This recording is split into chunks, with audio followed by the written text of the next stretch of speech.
जो लोग कह रहे हैं जो हिंदू का मतलब भौगोलिक परिदृश्य है, इसमें रहने वाले लोग सारे हिंदू हैं, चाहे वो मोहम्मद को माने या देवताओं को माने या ईसाई हों, वो इस देश की इस धरती से प्यार करें।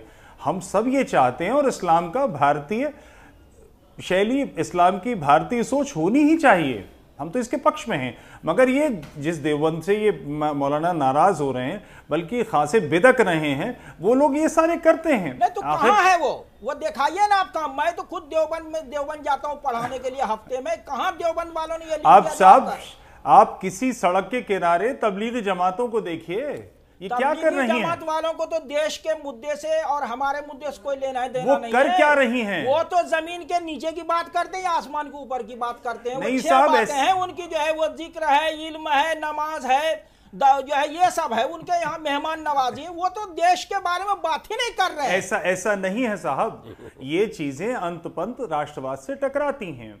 जब आप उस हिंदुस्तानी को, एक भारतीय को जो लिबरल है, उदार है, पड़ोसी के लिए प्यार भरा है, उसको उकसा के तीखा बनाएंगे, काफिर वाजिबुल कत्ल सिखाएंगे, कत्ल फी सबीलिल्लाह सिखाएंगे, जिहाद फी सबीलिल्लाह सिखाएंगे, तो वो जाहिर है कि हिंदुस्तान में बैठ के आईएसआई को और तालिबानियों को सही समझने लगेगा। हिंदुस्तान में खासा ठीक है नुमानी साहब, ठीक है आपके पास आते हैं आचार्य धर्मेंद्र। घूमना फिरना, यहाँ से वहाँ जाओ, वहाँ से वहाँ जाओ, वहाँ से वहाँ जाओ, चलत फिरत को जिहाद बताते। ठीक है नुमानी साहब।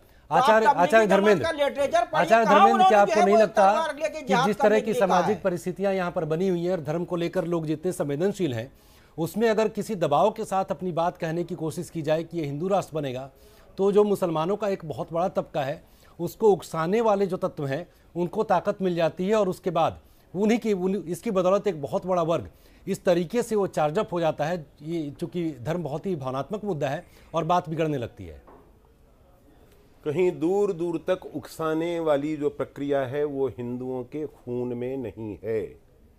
जो संपूर्ण हिंदू समाज शिरडी वाले साईं बाबा का मुरीद, उसको ब्रह्मा विष्णु महेश के दर्जे में रख रहा है।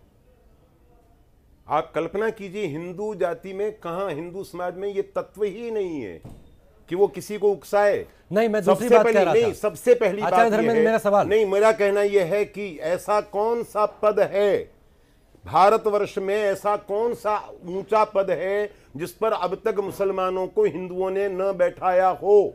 हिंदू विरोध करते, मुखालिफत करते, तो कैसे इतने ऊंचे ऊंचे आला पदों के ऊपर मुसलमान सारे राज्यों में सब जगह।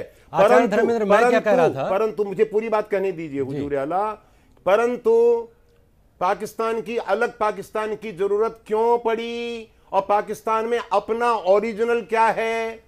क्या जिन्ना ओरिजिनल है वहां के? तो मालाबार हिल में रहने वाले जिन्ना को वहां जाने की क्या जरूरत थी? और फिर हमारी नूरजहां वहां क्यों गई? आवाज दे, कहां है? हम तो यही हैं, तू बता तू कहां है? फिर ये गुलाम अली, फिर ये मेहंदी हसन, इन सबको पाकिस्तान तशरीफ ले जाने की क्या जरूरत थी? वो समझते थे कि इस्लाम अगर ये कहीं महफूज रहेगा तो वो हमारे मजहबी, इस मामले में मैं जावेद अख्तर की तारीफ करूंगा कि उन्होंने अपनी पहली तकरीर जो की, उन्होंने ये की कि मियाँ ये मुल्कों की तामीर मजहब की बुनियाद पर नहीं, तहजीब की बुनियाद पर होनी चाहिए। और तहजीब क्या जब की तलाश की जाएगी तो वो तहजीब गंगा की तहजीब है, सरस्वती की, सिंधु की, नर्मदा की। ये आबे जमजम की तहजीब नहीं है भारत में जो भी है। ठीक है जितेंद्र तिवारी, आचार्य धर्मेंद्र जो तर्क दे रहे हैं, जो समझाने की कोशिश कर रहे हैं कि मजहब की बुनियाद पर देश, मुल्कों की तामीर या देश नहीं बनाए जा सकते हैं। तो ऐसे में जब हिंदू राष्ट्र की बात करते हैं और हिंदुत्व के साथ बड़ा गहरा हो, चूंकि हिंदू के आधार पर ही हिंदू धर्म आगे बढ़ा, तो आपको नहीं लगता कि वही बात यहाँ अप्लाई हो जाती है कि जब दुनिया में दूसरी जगह हम ये उम्मीद नहीं करते हैं कि धर्म के आधार पर देश को खड़ा किया जाए, तो यहाँ भी हिंदू धर्म के आधार पर देश खड़ा हुआ दिखाई देता है अगर हिंदू राष्ट्र की बात करते हैं।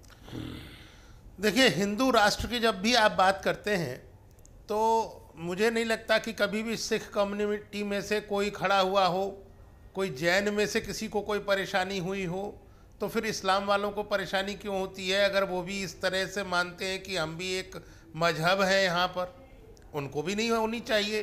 हिंदू राष्ट्र बार बार उसकी जिसकी आप अपना फ्लैग देखिए, उस पर हम बात कर रहे हैं हिंदू राष्ट्र यानी राम राज्य। राम राज्य में भी किसी के साथ भेदभाव नहीं होता था।